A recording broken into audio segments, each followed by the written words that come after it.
Alright, hi everybody, this is A7X Fan Ben, and this is a Corsair, part of a Barbary Corsair turn in Vassal Campaign Game 4, trying the talking audio. I think I've got the levels right, but we'll see. So basically, I have music on in the background, and there's a lot going on in Vassal Campaign Game 4. I'll leave a link to the battle reports, of course. If you're just seeing this now and you don't know what's going on, it's probably going to make very little sense. Basically, 3 players each control 4 factions. I'm controlling the Pirates, the Cursed, the Vikings, and the Barbary Corsairs, and that's actually the order of my play turns when I play them, those factions. That's the order I play them in from when we started the game. And right now, what you see here is the Barbary Corsair home island. You can see the 10-masted jump just off the southwest coast of that.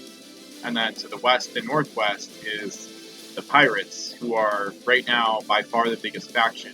I think during this round, I think they've eclipsed over 5,000 points in play, I believe, which is definitely a record for one fleet in any recorded game of Pirate CSG.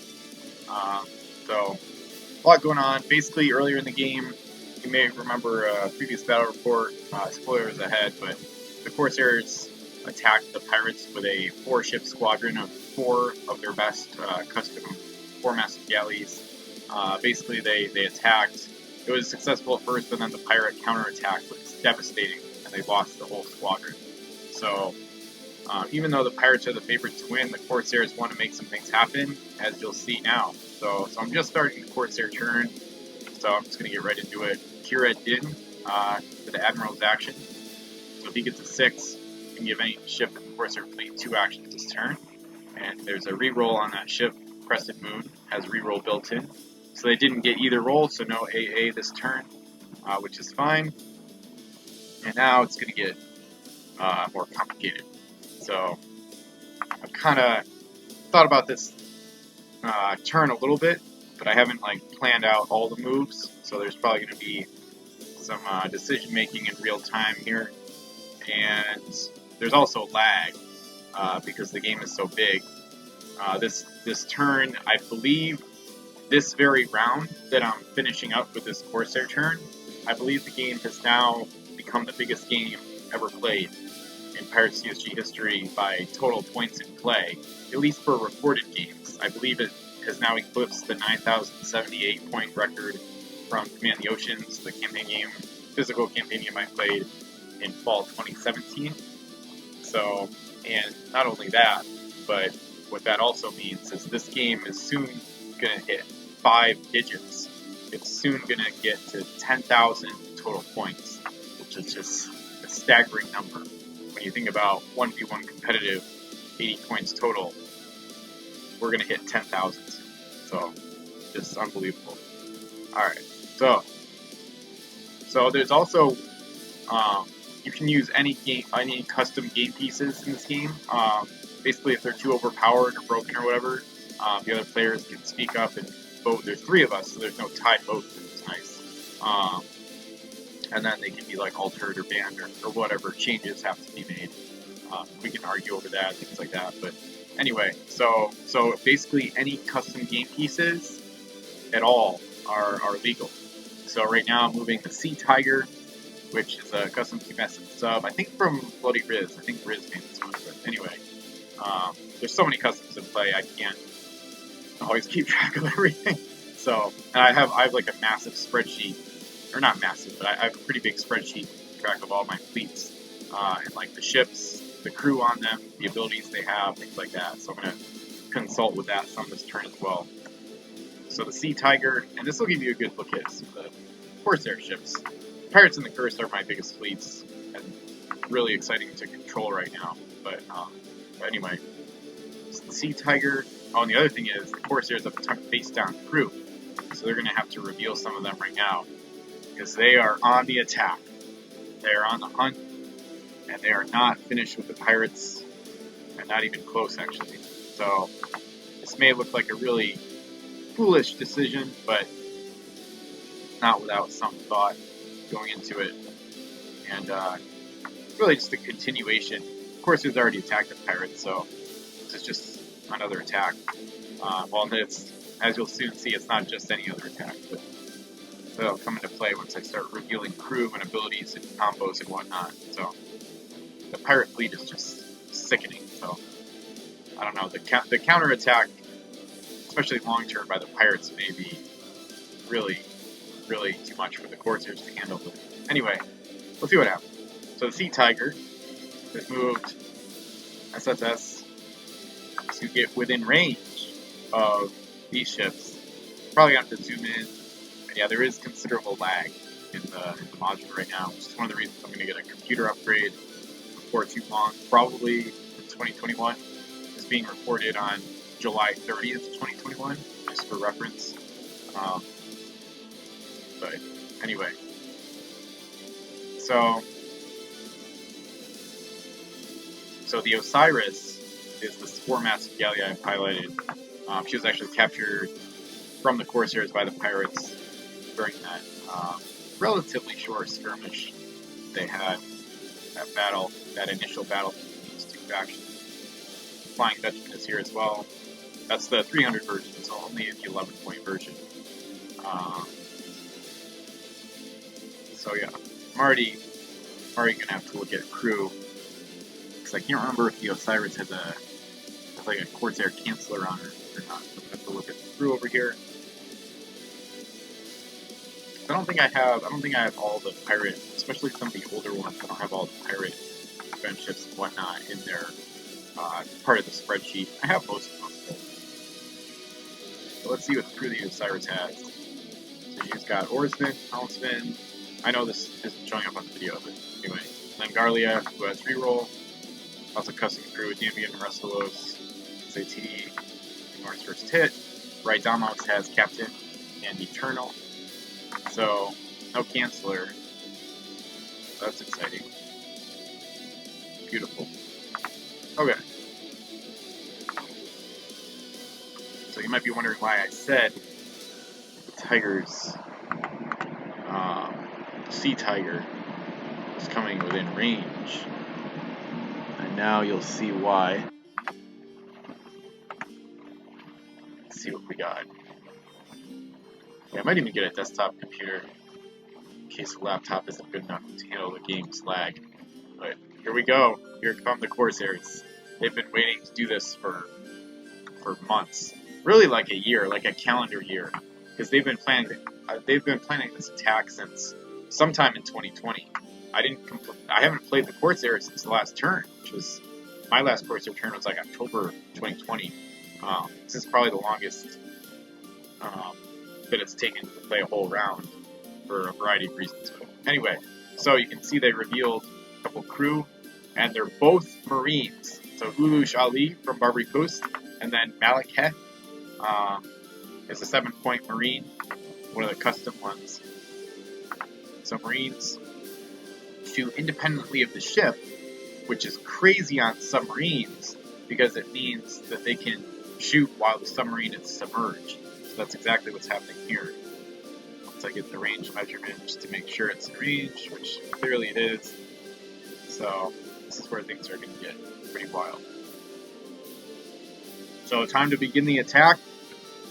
Corsairs are going for it, regardless of the massive pirate fleet that might await them on the very next round. It's time to shoot.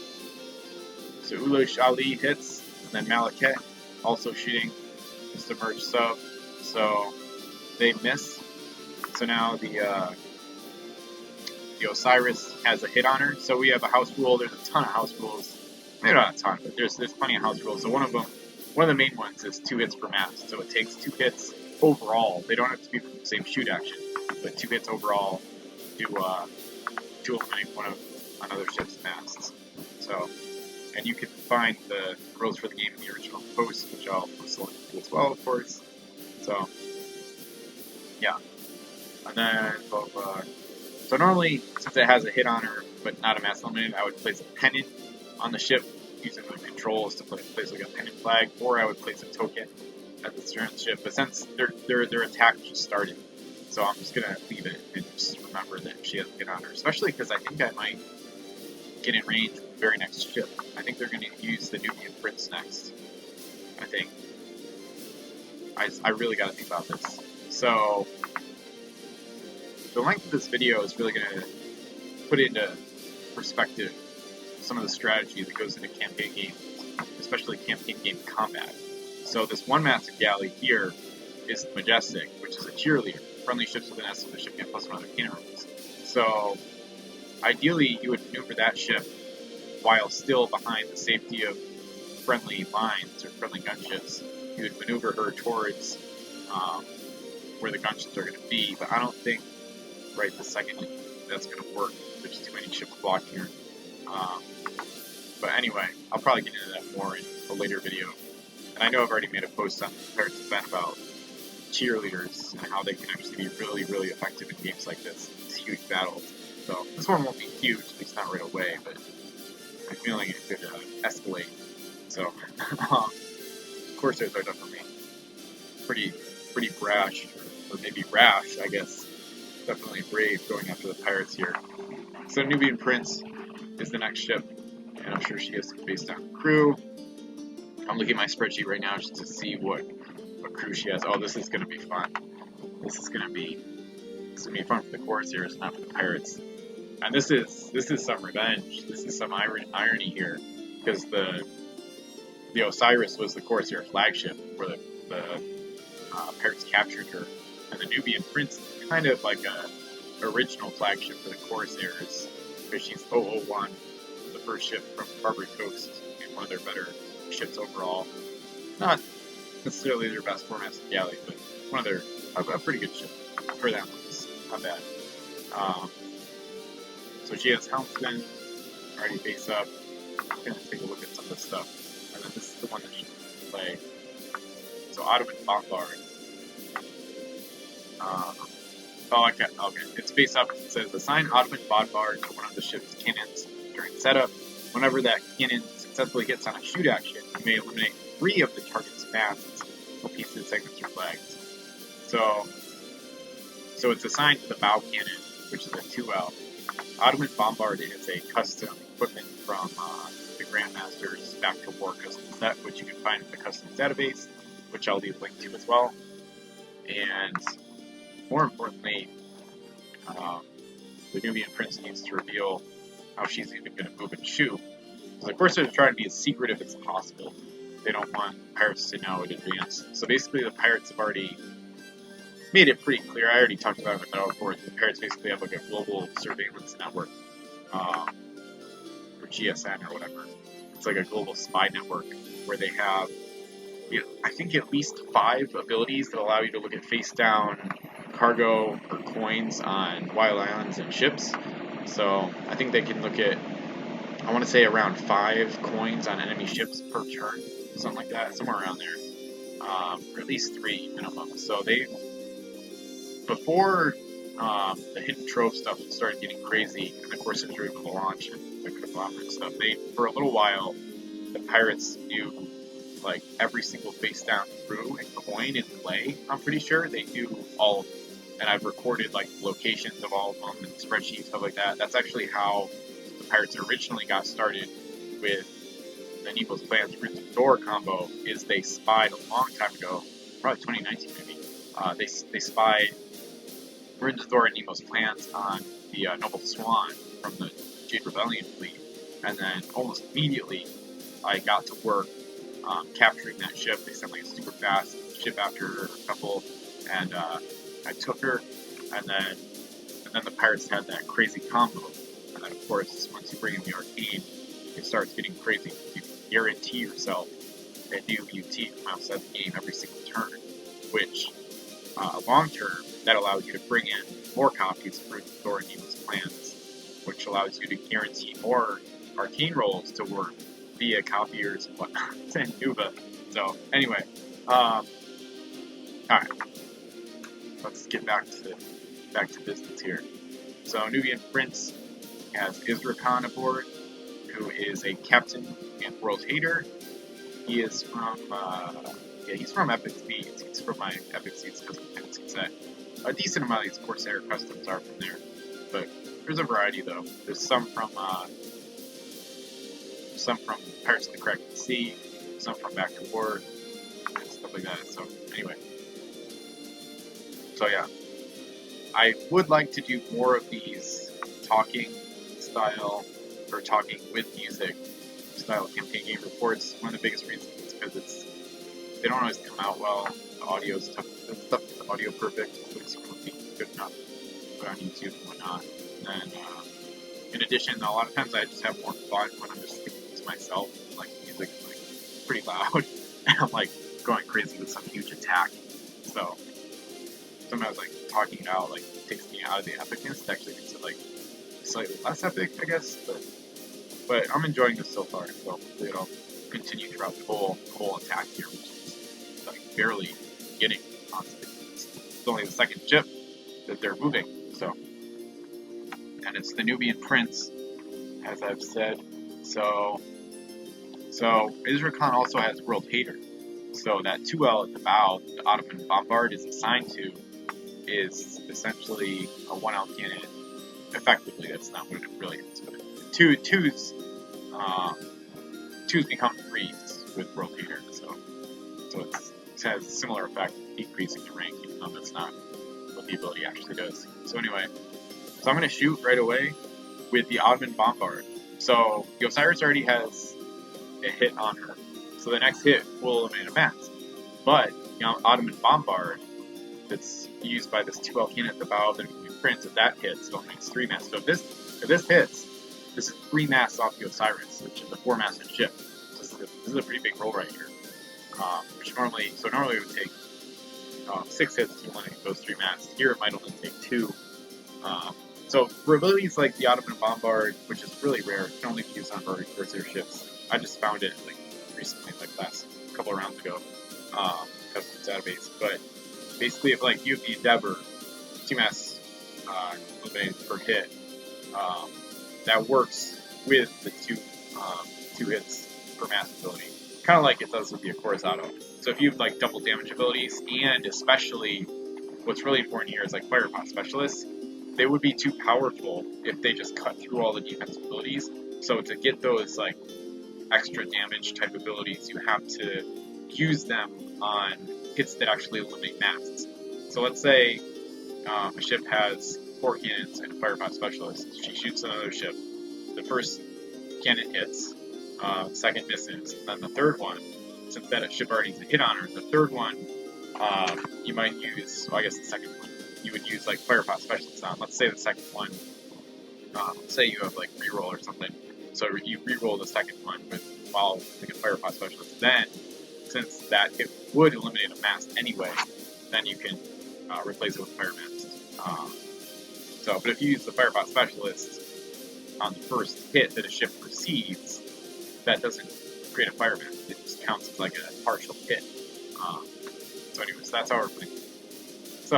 So this needs a 2 or higher to eliminate 3 masts from the Osiris, and boom, it hits right away, and the Corsairs are already off to a good start, getting some revenge. So the Osiris, with their flagship, captured by the pirates. Now only three shots into this attack. She's down 3 masts. So looks like her second mast is the best. So there we go. So there's gonna be lag for like everything, unfortunately, but anyway. But there you go. So now she only has 1 mast left, which is a big deal. She has Eternal and an Oarsman, so it's not going to be easy for the Corsairs to get her back, probably. Like, if they don't get her back right now, it might not happen, but anyway. And she's important to the pirates, partly because she has a AA crew aboard. I think with reroll, maybe. But anyway. Yeah, she has AA built in, I should say, not a crew. So, alright. I'm going off on more tangents than I kind of want to. So, I'm trying to speed it up. So, the reason I have an S drawn off this ship here is that's the Vortex, one of JW Darkhurst's custom ships. It has a canceller built in, and that's why I put the S out there, just in case the Corsairs, they won't get that far advancing, but just in case that's like the canceling range for that ship. So, alright. So, the Corsairs have the Anubis, 3-masted galley towing the flotilla, and that ship also has a canceller built in. Let me see, actually, real quick, before I move on, let me make sure the Nubian Prince doesn't have another cannon range. It's a 3S. I don't think so, but I gotta check just to make sure. So, if she has another crew on board, it's not revealed yet that she could use this shot. And it might seem weird that I'm attacking myself, but we're also going by a strict rule that all the fleets are playing their best game for themselves. So that doesn't mean you can't align your own factions, but it's not like all 4 factions each player controls are allied or anything. It's basically the opposite. It's every fleet for themselves, and every fleet is basically supposed to make the best decision they can with the information they have available. So this cannon is not in range. So that second one is not there. So anyway, okay. So just gotta decide which ships to move next. Because the Majestic here, one Majestic Galley, she might be able to come around the side and give some cannon bonuses out this turn. But I'm trying to think if the Anubis should just charge forward, go southwest. Let me see what's on the Anubis. Actually, yeah, there's no harm in saying it in the video, because like what I say in the video is obviously just like real life stuff, so it's not like I'm announcing this to the pirates. They have to like either see the Corsairs reveal the crew or like do their own spying activities, or somebody could tell, like Corsairs could tell them what they have, or they could bluff what they have. But anyway, so like when I say what crew the Corsairs have face down, that doesn't mean the pirates know from me saying it in this video. The video is not considered like canon in the game, if that makes sense. So anyway, so it says Chancellor, Parley, Iron-Plated Hull, Captain Horsey. That's really good. Parley makes it really good. Damn. So this Anubis has like 3 defensive abilities basically. This thing is nasty. This is ugly. Oh man. Yeah, there's some really great custom combinations, and this game is really gonna prove that to a sickening degree. The pirates have already proved it. The other factions are gonna start getting in on the party now that Hidden Trove is available. So like maybe 3 or 4 other factions, the pirates, and possibly more in the future. We'll see. That's one of the big questions going forward. Is who can have access to Hidden Trove and who can't, or who will need like severe help getting access to it. So yeah, I think I'm just going to charge the Anubis forward. I'm basically just trying to make sure there's room for the Crown Jewel. This is their big 10 master. She's got World Hater and like all this stuff. So I guess she should probably move next. I just got to stay out of the Vortex's canceling range, but it looks like that's going to be really easy actually, because the S is just not quite enough to get past the Splinter or the Flying Vegetable. So wherever the Crown Jewel goes, she's probably not going to, she won't get cancelled. So she'll probably move next, I guess. So in that case, we need to start looking at the Crown Jewel's crew and combos. She's got a ton of good stuff on board, so she's going to be in really good shape here either way. I'm just going to kind of look at their face-down crew and see what I have to reveal. Okay, definitely this one. So Gazim, or Gazim. He's linked to the Crown Jewel, so he must also be from the Pirates of the Caribbean Sea custom set. So, revealing him, he has Captain and Extra Action. So they'll roll for the Extra Action right now, I guess. Ooh, nice! They got it. They didn't even need reroll. The ship has reroll too, which is still face down. But wow. Alright, that's huge. Because now they might be able to fire off like 20 shots at this thing. So that one will stay face down. She also has Crew Protect. Let's see. Rat Rice. World Hater. Okay, I'll reveal him just because I know it's gonna be revealed soon anyway. So. And then I guess their last crew would be Helms. I guess I didn't have like 1 cap space or something for an Oarsman. That's fine. Helmsman. And alright.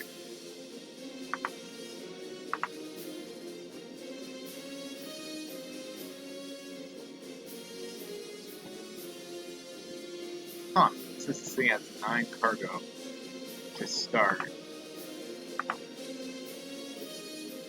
Spreadsheet says SSS speed. This is getting really weird, actually. I don't know if I meant to put Streamline Hull on here and I didn't, or what. It's custom equipment that's really good. They can increase speed on like slower ships. The 8, 11. I think I messed up the crew setup or something. I must have. Because that's only 11, plus 4 is 15, 6 is 21. I don't think they ran out of rope for it. Yeah, it's really weird. I feel like the crown jewel is missing crew or equipment or something.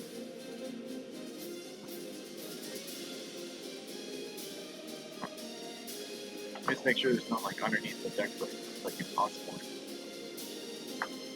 Anyway, I'm just gonna check. The spreadsheet says she has SSS total speed, but I don't see streamlined hull to make that. Oh my god. I see what's going on. Never mind. This is the craziest thing about this game too, with the 10 master combos. This is what the Corsair are doing. Like, this thing has 10 things on it. So this whole row, I thought this was another ship that you see under her deck plate. I thought this was another ship's stuff. This is on the crown jewel too. This is on the same ship, so she's got like 10 things on board. 9 cargo spaces, and I think at least 2 of them don't take up space, and there's a link. Oh my god. Yeah, this thing is stacked. Yeah, it also has iron-plated hull, which is ridiculous.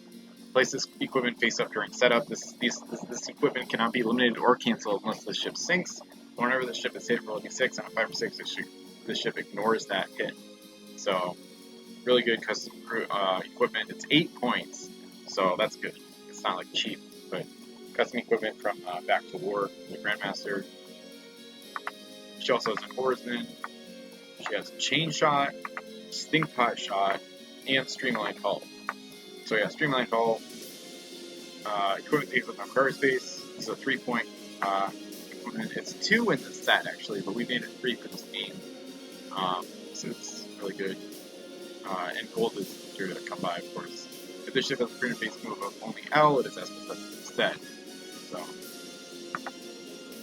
And then you remove it from the game, this ship is successfully rammed, but we have no ram damage, which is actually, I think, maybe the original reason we made it 3 points instead of 2, but anyway. It's also kind of overpowered, arguably, but I don't know. This game will show that to be the case or not in due time, I guess. So her base move is L, but then she has Streamline Hull, so now it's SSS, and then she still has a helmet. So it's a 10 master with SSS speed, and I just got an extra action.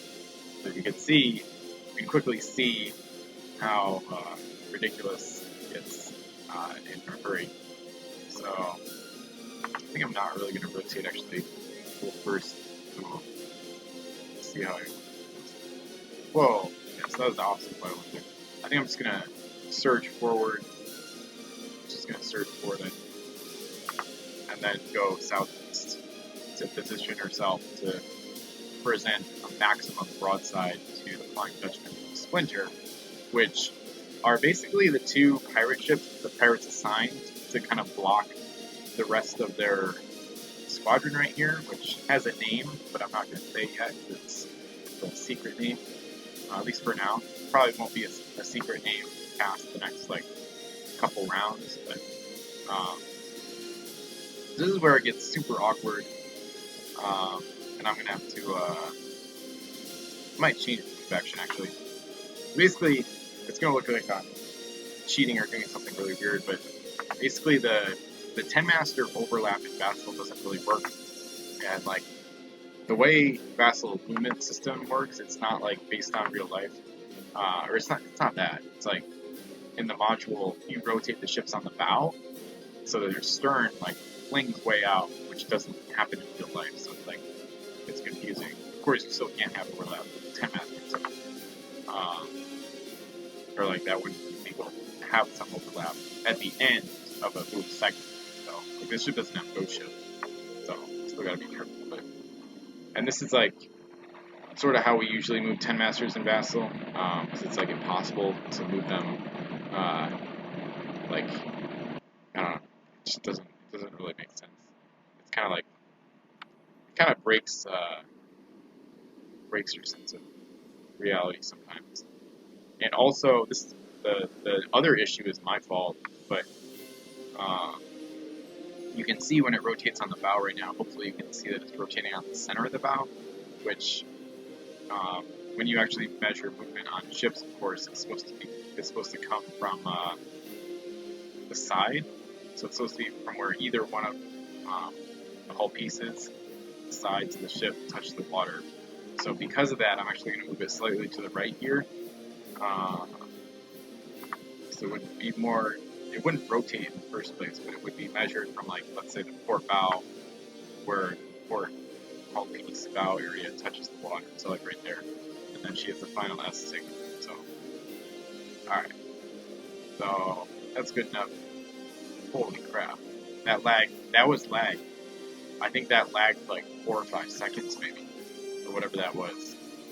Jeez. Alright. Because yeah, this is stretch to the best module's capabilities far more than CG1 through CG3. The biggest game of that was Best Campaign Game 1. Got to like 3,500 total points in play. So this one is almost 3 times that right now. So the game file size is a lot bigger.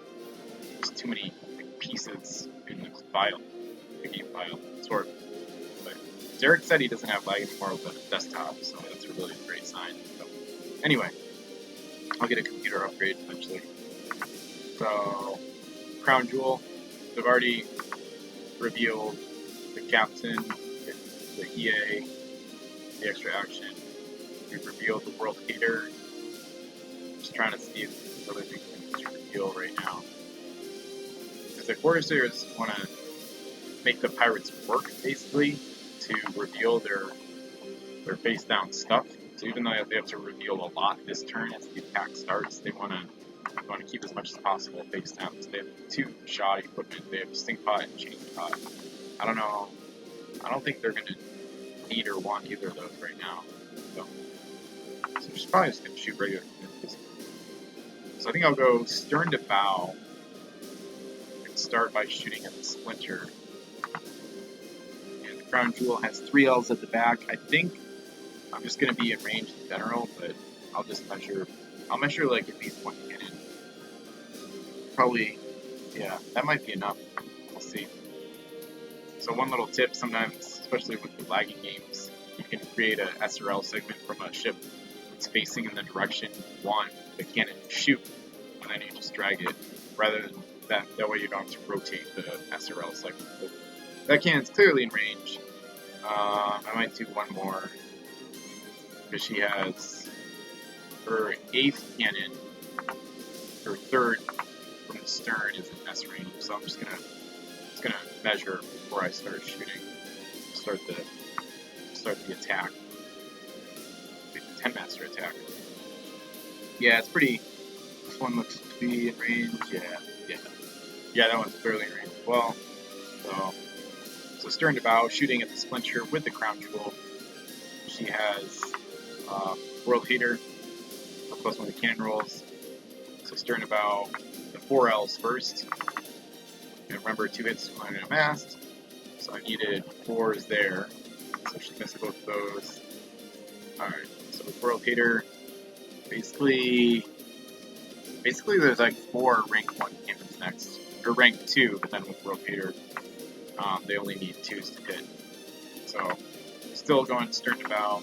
Just gonna keep firing off shots here. Okay, finally they got a hit. So, 1 for 4. A couple more here. Nice, so that's a mast out. And then that's not a hit. Okay, so it's like 2 for 6. So not doing too well so far.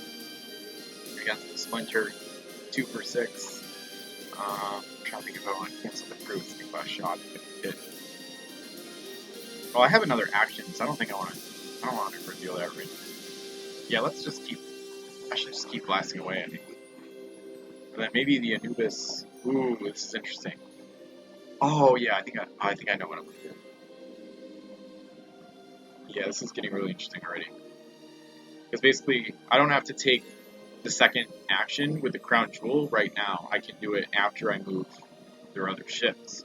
So I moved the Anubis and the Majestic before the Crown Jewels extra action. I think that's probably what I'll do. And then she'll have even better cannons if the Majestic is good cheerleading range, which she will be pretty easily. So that's really exciting. But I still have, she still has 4 cannons left. I just gotta decide where they're shooting. Because there's one mass off the splinter. I think I'll just eliminate that now as I ponder what I want to shoot at here. Take off the splinters, visit mast, or third mast, and then Crown Jewel has 4 cannons left, all hitting on 3s. There's the Anubis, doesn't have less cannons. I think I might be able to get this flotilla in range of the Flying Dutchman now. So that's key. Elephant. Oh no, it does have. Ooh, it does have extended range. Okay. I might try to get the flotilla in range of the Dutchman. That could be kind of hard, actually. Especially with the oars. The oars on the galleon. Impossible. I think I'll shoot the next 2 cannons. No, I'm going to shoot all 4 at the Flying Dutchman. So, let me do that. But first, let me make sure the 4th cannon is in range, not blocked. Yeah, that's pretty obvious. I'm gonna make sure it's not blocked. She has jump, so it's not the mast that's the problem. It would be the ship. The splinter is not blocked either. Successful aiming. So, alright, so Crown Jewel still stern to bow, shooting her last 4 cannons at the Flying Dutchman. And 3's hit with the World Peter. Nice, that's a mast. The last 2, there's a miss. Okay, so 4 for 10 on this first shoot action, not great, but anyway. So Crown Jewel's debut is maybe not awesome, but she does have reroll, but I think I'll save that for the next shoot action. Actually, no. Well, yeah, I'm sure I'm going to miss the next shoot action. Yeah, I'll just save it for now. Alright, so now I want to move the Anubis. So my thought here, basically, when I move the Anubis and her flotilla out of the way of the Majestic could come swooping down. She's got like 4S speed right now. She could come down and get with an S of the Crown Jewel, which gives the Crown Jewel +1 to her cannon rolls on her second action, just to max out potential damage. So that's the type of cheerleading logistics that I've talked about a little bit in the past. I did see that pretty heavily in one of the battles in Vessel Campaign Game 1, I believe, and definitely in Command the Oceans 2017. Especially in that French versus American battle. The French really were able to put the hurt on the Americans with I think the Creed Argentine, and I think even Les Solitaire may have been in on it, which is pretty much the worst ship in the game, but if you can line her up under some defensive cover, like a huge battle in a campaign game, she can actually be pretty useful. That's like about as niche as it gets, and most people will never even have battles that big for that situation to even present itself as an option, but it's something special when you can actually get it to work. So, all right, so I don't want to ram get bored with the Anubis. I don't think so. So that was like a full S, but she's not. I'm not doing a full S here. My last movement. It's like, all right. So I don't think the flotilla is going to be in range with the oars blocking line of fire. So let's see. I gotta remember to reveal crew. The Anubis as a captain. Gotta figure out what her setup looks like. What I have to reveal. Yeah. Alright. She has Captain Ibrahim, who is another custom from my Pirates of the Epic Seas custom set. He's a 6-point Captain Harley crew. He's got both those abilities. And the Anubis has a canceller, but there's nothing. I don't think there's anything to cancel right now. Her and the vortex will probably cancel each other out soon, if I had to guess, but there's no like defense abilities on the Flying Dutchman to cancel, so the main thing is the captain, so this allows the Anubis to move and shoot, of course. The Anubis has cannons of 2L, 3S, 4S, so I'm pretty sure only the first two will be in range. Let's see. I'm going to try grabbing an S segment of the ship up here. Looks like it's about at the right orientation to grab an S segment and drag it over. Make sure second is definitely in range. And then I'm just going to... The main thing is the third cannon. And I may have to zoom in for this. Hopefully I'll remember to zoom in at some point. Oh, and I also have to remember to take some pictures during the attack. That's actually, I'm going to zoom in, see if this is in range or not. But one of the things I forget to do during these videos is take pictures during the attack, because it's fun to see like the before and after of an attack, but sometimes it's fun to see like during, like partially through. So, alright. So whenever you zoom in too with like these huge game files, I have like massive lag, so that's why it's taking a while. So can't really tell if it's gonna be in range yet. It's almost blocked by the main mast, I think. I think I got it though. It's really tight, but and yeah, there's like this lag. The lag is actually like the main reason I want to get a computer upgrade. I can continue playing this game.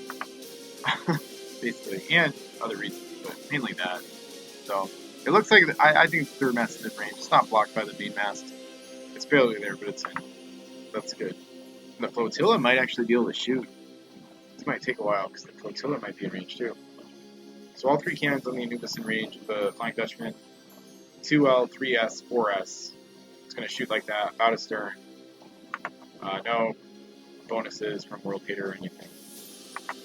So a hit, a miss, a 9, I need a 5. Ooh, nice. Okay. 2 for 3. Pretty good. And that takes out another mast from Flying Dutchman. So he's probably going to have more masts eliminated. I had to guess this turn. So now I'm going to try to snag this S segment and use it with the flotilla.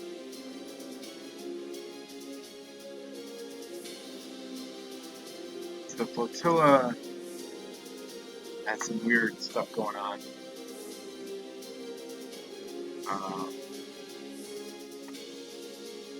But I can't remember if you could rotate it. Flotillas are weird in terms of shooting sometimes. I think this is definitely going to be in range. Yeah, this is going right in between the bow of the Crown Jewel and the oars of the Anubis. So, yeah, that's good. She has extended range. So I'm not going to bother. Obviously, it's in range. I don't need another S to prove that. So, this flotilla eliminates cargo with every hit if the target is within S of this flotilla. So that's her offensive ability that I can't use right now, but still 2S cannons with the extended range and everything. It looks like that other cannon is also definitely in range. I'm actually going to pop over to the master keyword list right now, just to take another peek at flotilla. Because I can't remember if they can like rotate. Actually, I need the code too, so I'm gonna bring up the pirate code. This is where combat can really slow the game down too. There's always more ability interactions than when you're just bull running. It's not. You don't usually have to look up any rules when running bull. I mean, UTs are a big exception to that. Anyway, so shoot. It doesn't look like the keyword as much. I know it's cannons are not blocked by its own like bulk, but I can't remember if it can rotate while shooting. So I'll need to see.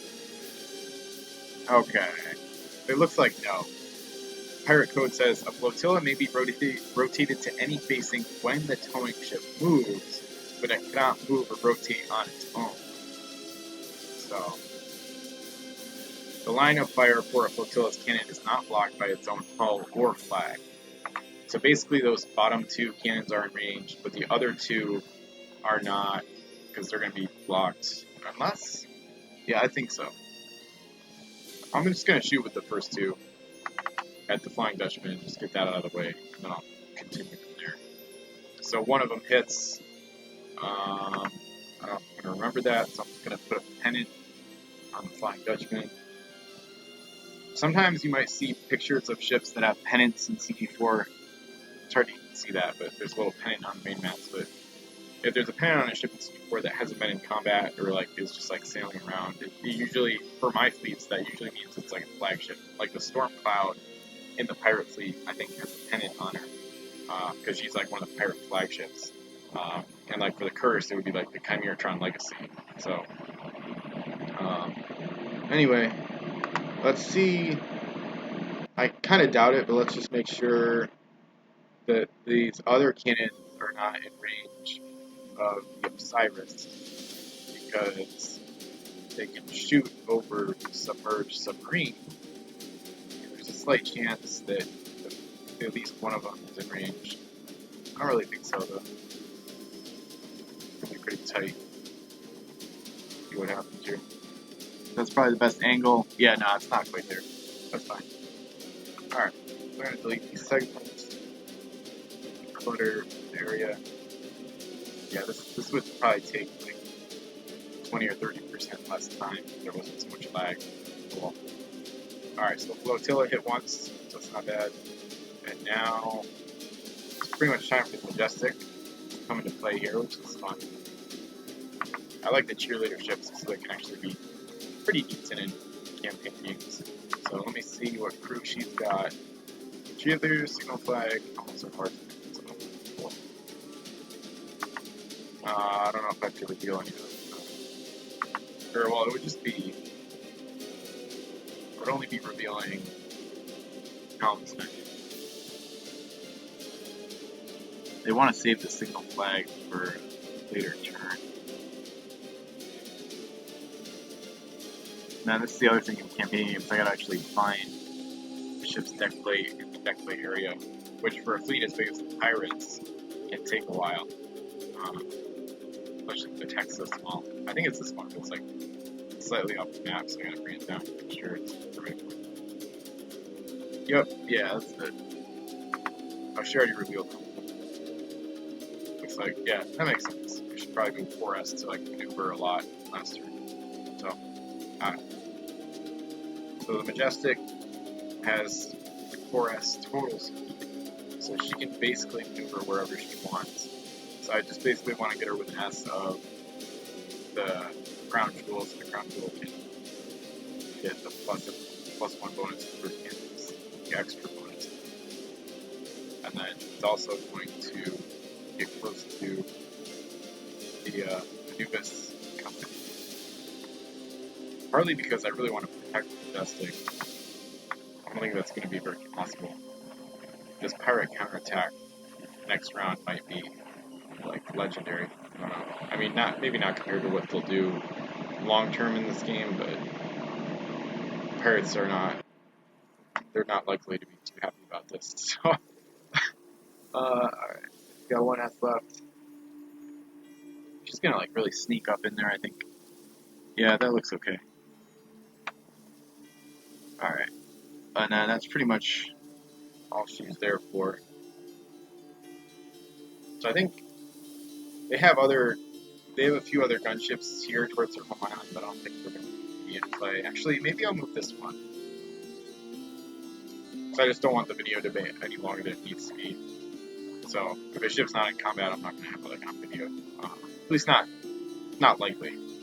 So the Sultan's Bride, though, is this 2-masted sub that's submerged up there. So I'm just going to check out what she's got.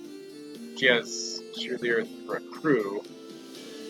For up to 3 friendly galleys with an S. She has a submerged marine. Ooh, 4S speed. Total speed. Wow. Okay. This needs to get in play here. Alright, I'm going to move this one. before I give the crown jewel a shoot action for her extra action. Let's see. That looks about right.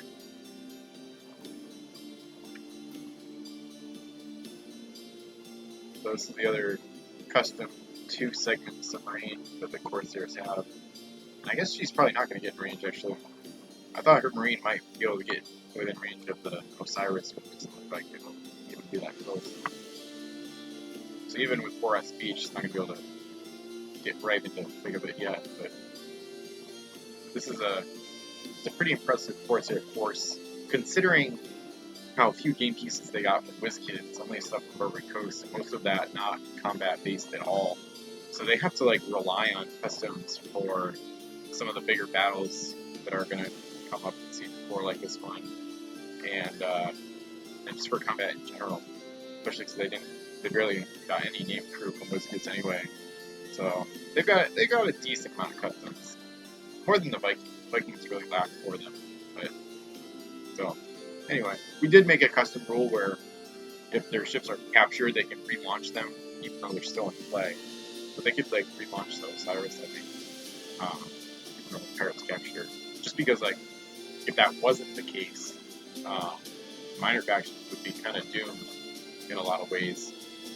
Because their best custom ships might get captured, but then they're still in play, which, like, sort of violates the no duplicates. I mean, it doesn't because it's ships in another fleet, which is part of the reason we made the house rule. But anyway, so it'll give some of the smaller factions more of a fighting chance long term, which I think is a good thing. Important. So that's Assault Bride. She's not. I don't think she's in range to really do anything right this second. Yeah. Oops. Okay. So the Crown Jewel looks like she'll be given the last action of this video. Like I said, there's some other gunships up here, but I'll just move those. I'll move those after this. So the Crown Jewel still has that extra action, and we know that her first 4 cannons are all in range of the Flying Dutchman, so I think she's just going to let loose with those right now. And she has a couple shot equipment, so I just got to think about if I want to use some of those. I know the Flying Dutchman has some extra stuff on board, so I might go take a quick peek at that to help decide here. So the Flying Dutchman still has a couple face down cargo. I thought it was all face up by now, but maybe she hasn't been in combat at all. I guess probably not. I don't think she was participating in the first battle between the factions. So, alright, so for the face up stuff, the Corsairs can see. She has Captain Houndsman, Cannoneer, and Oarsman. That's pretty solid. I think the key here is whether or not she can get dismasted. So the Crown Jewel has 4 shots at the Dutchman, but she needs 5 hits to dismast her. So since she can't dismast her, I think I will use the Stinkpot shot pretty much right now against Flying Dutchman, so that all of her crew are canceled for the next pirate turn. I think that's definitely the way to do this. So this time I'm going to go bow to stern on the Crown Jewel, shooting. And now she has the +1 from the Majestic cheerleading, in addition to the World Hater. So now, all of her cannons except for the final 2 cannons hit on 2s or higher. So 2s hit. So basically rank 1 cannon. So bow to stern, let's do Stinkpot shot first. So it's technically a 3S cannon, and so I hit anyway. So 4 of 2 is 6. Stinkpot shot hits, and I'm going to make sure that gets recorded effectively by putting a green token. The Stinkpot shot is a big green artwork, basically. Let me just figure out the keyboard shortcut. So CTRL and the keyboard shortcut for the next color token. Cool. So this green is the Jade Rebellion color, so this would also be used for like Jade Rebellion Explored Islands, but it's fine to just put it right here. So basically just putting this here, so I'll remember that when the pirate turn comes up, the Flying Dutchman got hit with Stinkpot Shot and therefore can't use her crew abilities on her turn. So that does a non-illuminated mast. So let's continue. Next cannon hits.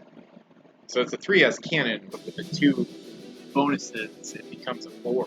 So that hits. And that takes out a mast on the Flying Dutchman. And then there's a couple 3Ls in range. The Crown Jewel's going to go ahead with those. At least one of those misses. Oh, no, it hits. Okay. So I'll keep the pennant there. It can get a little confusing, but I'm going to keep the pennant. This Flying Dutchman just took 2 regular hits. The first took out a mast, which I'll go with the 4th mast, I guess. Pirates will take out the 4th mast. Then I'll just keep the pennant, because the next hit will eliminate another mast. So now we can move on to shooting against the Splinter. And the Crown Jewel has her remaining 6 cannon against that ship. And go ahead and start blasting away. So they need 4 out of 6 to dismax. So she's 1 for 2. That hits. That hits, because the 2 becomes a 4. Wait a minute. Yeah, ignore the last one. So I just roll. I think it's because of the lag. Yeah, 5 and 1. Yes, it's confusing. Okay. The lag resulted in an extra roll, so I'm just gonna hit undo to make that more obvious what I'm doing. So she's 3 for 4, basically. And now she's got the last 2 left that are 4Ls. So that actually misses, because 2 becomes 4, so she needs 3s to hit on these ones. So 3 for 5, and then that hits. So that's perfect. So 4 for 6. And the reason I say it's perfect, well, she can row. Actually, it's not perfect. Maybe they should have used chain shot, but no, because then she'd still have a mast up. So not really, because that could do damage. Anyway, well, it's too late. And I think that's the best move anyway. The pirates, or not the pirates, the Corsairs kind of wanted to keep.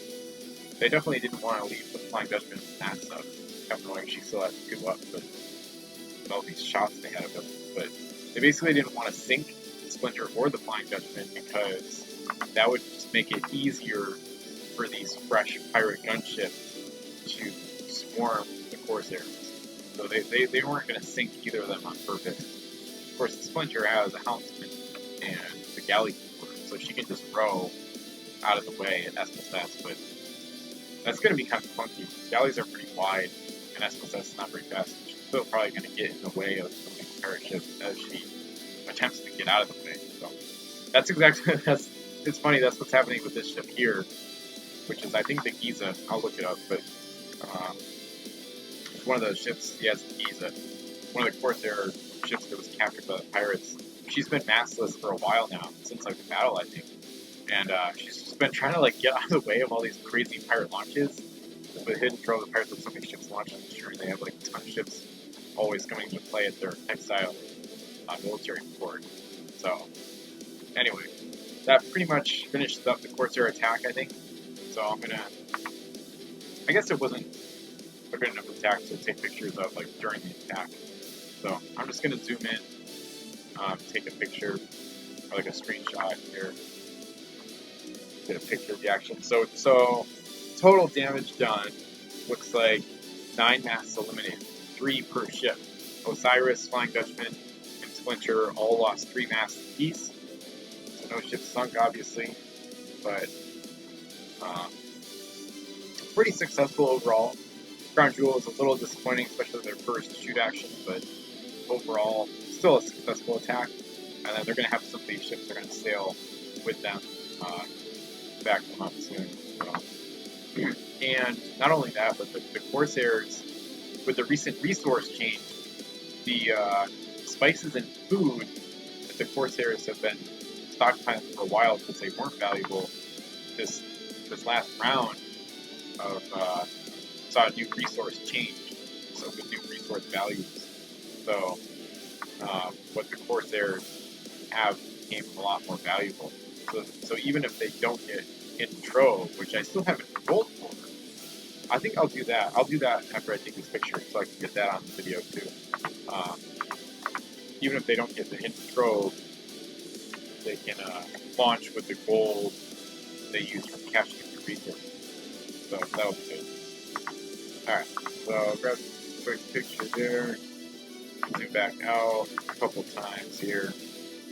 I'll probably do at least one more picture of this situation once all the Corsair ships have moved to show like the final position of stuff at the end of the round here. Or not the end of the round. I'm not the last player. Parity 14 goes after me for the end of the Corsair turn, I should say.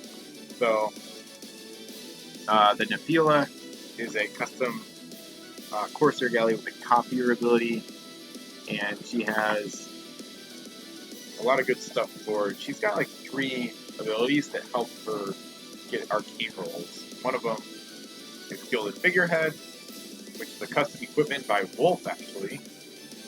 So this one, basically roll a d6 at the beginning of your turn, so the result side. Ooh, they got it. They already got it. So they don't even. This is crazy. I mean, they're still going to roll. Basically, at the beginning of each turn, roll a d6 and set the result aside. You may use that result to replace the result of any one die roll made for this ship this turn. If you do, remove Gilded Figurehead from the game. If you did not use the set aside result, you must re-roll the die at the beginning of your next turn. So the reason this is amazing is they're copying, or they're about to copy, the Arcane to try to bring in a UT, which probably will be another hidden trove. Just so they don't. Right now they have 0 gold, so even with the resources, they're gonna have like 150, which they're probably gonna burn through most or all of that this turn. So they want to make sure they get another huge windfall, so they can keep launching to keep up the launch pace, and try to basically not be destroyed by pirates long term. So anyway, so they'll still roll. So Nephila copies the Arcane and rolls, so she didn't get it, but then they have other stuff. So I think Galena is the crew. You'll see it in a second. Or you won't see it, but Galena, another custom crew I made, Helmsman, and then once each time the ship is given an action, you can roll 2d6 anytime you roll a d6. Choose the result you want to use. So that's the second d6. They roll. So that didn't work either, but then they also have reroll on this ship, which is the last ability you'll see. Let's do Ivan Abud. It's our reroll crew. He's going to reroll. Okay. So none of that worked. And then, so none of the like regular rolls for Arcane worked, but since they got the Gilded Figurehead, you can use that 6 to replace the rerolled 3, I guess, basically. And then that guarantees they get Arcane, so now it's a 6. So they just got Arcane again, and now they can bring in. Actually, I have it saved in my locker, a copy of it, because it's getting used so often. There's a copy of Hidden Trove. We're going to yank that into play right now, place it on a friendly ship. So I don't know which one will get it. The Arcane does have to use up for actions of the turn, or like a move action that uses the ability. I don't know what ship the Trove should go on, because it does have to get unloaded. Or they want it to get unloaded this turn. I don't think I'm going to decide yet. It might take me a few minutes. So basically, they're going to put Hidden Trove on one of their ships, and then that ship is going to either explore the homeland or redock in order to unload it. It says, load this treasure face up. Hidden Trove is worth 2 times the total number of ships in the game. And I'm going to look it up in the Vassal doc right now, where keep a ton of notes and stuff. Let me see how many ships are in the game. At the end of the curse turn, there were 389, But the Vikings just launched, which if you're just reading this battle report sequentially, I guess you would already know about the Viking launch. Because I'll post this video and the report after that. The Vikings take their turn right before the Corsairs. Vikings launched 6 ships, so now there's 395 ships in play, which is insane, obviously. But what that means is that Hidden Trove 395 times 2, Hidden Trove is worth 790 gold right now. So it just keeps going up every round, like dramatically. I think the first time it was worth like around 300 or a little more. Now it's worth almost 800 gold. So soon it's going to be worth 1,000. Once it's 500 play, it'll be worth 1,000 gold every time you unload it. So insane. So the Corsairs basically are going to get an extra 790 gold this turn, in addition to the resources they're going to cash in. But that pretty much ends the huge excitement for this turn. So this is a huge deal, really, because they're being extremely brave, to put it lightly. The Pirates have by far the biggest fleet in the game. They have a large number of gunships, looks like more than 24 probably, right in this area, like right near where the Corsairs attack them, and yeah, so this is going to be really interesting, because there was already a lot of bad blood here. What's been interesting is that the Pirates have been bigger than the Corsairs. I think during both attacks they had a bigger fleet, I believe. So this is kind of unique, where normally the bigger faction would pick on the smaller one, or would start the fight because they know they can win. But here, it looks like the underdog. I think the Corsairs were smaller the first time they attacked the Pirates, but it looks like the underdog has started both fights. So it really shows how aggressive the Corsairs are being. But that being said, I think the Pirates may have started this. I'd have to look at the battle reports, but the Pirates, I think, shot at or almost shot at Corsair ships before that Corsair squadron of 4 masters came north, or came west, I should say. But anyway, so the Corsairs, they're not going to declare war on the Pirates here, which is kind of a thing I usually reserve for like big decisions. So they don't want to get into a big war necessarily. Obviously they might, and it's very, very possible the Pirates will declare war against the Corsairs anytime now. I'll wait until the next pirate turn to decide that, or to do that, or to announce it. But anyway, so this is definitely an escalation of the conflict they already had earlier in the game, especially because the Corsairs just got another hidden trove, which basically means they should be able to launch like crazy for another 3 or 4 turns or more before running out of gold, which is going to allow them to have a steady stream of gunships. It might not be like what the Pirates have, where they just have like a dozen launched on command. It's crazy. But anyway, so Corsairs with a big attack against the Pirates. Kind of shocking, arguably, given the ridiculous numbers, the pirate fleet, the combos they have available, and all the UTs and teleportation effects and whatnot the pirates have available. The Corsairs are just like, screw it, we're going to attack them anyway. We're still at odds with them. They're too powerful. They need to be taken down a peg, or a couple pegs, right? And they need to suffer a bit. They can't just. Corsairs don't want the pirates to just run amok in this game and just run over everybody like a steamroller. So Corsairs aren't willing to sit by idly and let that happen. So now that the Corsairs, they got their resources going good now, they're actually valuable, and they got another hidden trove, so they're feeling pretty decent actually. They know they're going to take some heavy losses, even in this next round when the pirates counterattack. Most likely happens, but Corsairs are okay with that. So anyway, so big turn for the Corsairs. It's not over yet. They're definitely going to launch like pretty much as much as possible, of course. But yeah, the Corsairs got hidden trove and attacked the pirates. So this was a partial Barbary Corsair turn in Basel Campaign Game 4. Thanks for watching. Check the links below for more explanation via the battle reports, customs database, and whatnot. So, I guess question of the day would be, if you were the Corsairs in this game, would you have done this? Would you have attacked here? And maybe follow-up question would be, what do you think the pirates will do next? Do you think they'll attack at all? Do you think they'll ignore it and just form a wall? Do you think they'll go all out with a counterattack? And do you think that they'll declare war?